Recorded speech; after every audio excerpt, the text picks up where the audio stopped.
ఏపీలో కౌంటింగ్ కు సమయం దగ్గర పడుతూ ఉండడంతో పోస్టల్ బ్యాలెట్ ఓట్ల లెక్కింపుపై టీడీపీ వైసీపీ మధ్య మాటల యుద్ధం కొనసాగుతోంది. పోలింగ్ ముగిశాక సైలెంట్ గా ఉన్న నేతలంతా ఇప్పుడు రంగంలోకి దిగి పొలిటికల్ హీట్ పెంచుతున్నారు. పోస్టల్ బ్యాలెట్ ఓట్లపై ఈసీ పెట్టిన నిబంధనలపై కొత్త వివాదం కొనసాగుతోంది. పోస్టల్ బ్యాలెట్ పై ఆర్ఓ సీల్ లేదా సంతకం లేకున్నా లెక్కించవచ్చు అని తెలిపింది. ఈ నిబంధనల సడలింపుపై వైసీపీ అభ్యంతరం చెప్పడంతో పాటు ఏపీ అదనపు సీఈఓను కలిసి కంప్లైంట్ చేసింది. పోస్టల్ బ్యాలెట్ కవర్ల దగ్గర నుంచి 13A, 13B నిబంధనలు అన్ని ముందే చెప్పారు. ఇప్పుడు మళ్లీ సడలింపులేంటి? మాజీ మంత్రి పేర్ని నాని తీవ్ర అభ్యంతరం వ్యక్తం చేశారు. నిబంధనలకు విరుద్ధంగా సడలింపు జరిగిందని వైసీపీ ఆరోపిస్తోంది. ఓటమి భయంతోనే పోస్టల్ బ్యాలెట్ విషయంలో వైసీపీ రాద్ధాంతం చేస్తోందని టీడీపీ నేతలు విమర్శిస్తున్నారు. ఆర్ఓలు చేసే తప్పిదానికి తమ ఓటు మురిగిపోవడం కరెక్ట్ కాదని ఉద్యోగ సంఘాలు తెలియజేస్తున్నాయి.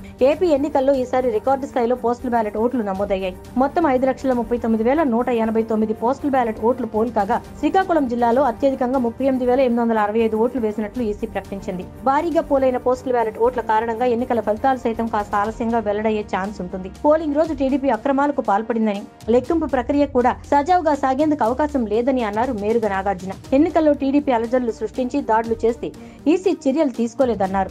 టీడీపీ కోసం ఈసీ నిబంధనలు మార్చేసిందని, ఇదెక్కడి న్యాయమని ప్రశ్నించారు. కేంద్ర ఎన్నికల సంఘం నియమాలకు విరుద్ధంగా రాష్ట్ర అధికారులు నిర్ణయాలు తీసుకోవడం కరెక్ట్ కాదన్నారు. పోస్టల్ బ్యాలెట్ విషయంలో రాష్ట్ర అధికారులు తమ నిర్ణయాన్ని వెనక్కు తీసుకోవాలన్నారు. అలాగే వైవి సుబ్బారెడ్డి కూడా ఈ విషయం మీద స్పందించారు. దేశమంతటా ఒక రూల్ ఉంటే ఏపీలో మాత్రం ఈసీ ప్రత్యేక రూల్స్ అని ఫైర్ అయ్యారు MP YV Subbareddy. Postal ballot declaration form పై గెస్టెడ్ సంతకం లేకుంటే దాన్ని తిరస్కరించాలనేది రూల్. కానీ ఏపీలో గెస్టెడ్ సంతకం లేకపోయినా అనుమతి ఇవ్వాలని రూల్స్ మార్చేశారన్నారు. సిఈసీకి ఫిర్యాదు చేసినా స్పందించడం లేదని, ఈ విషయంపై హైకోర్టుకు వెళ్తామంటూ మండిపడ్డారు.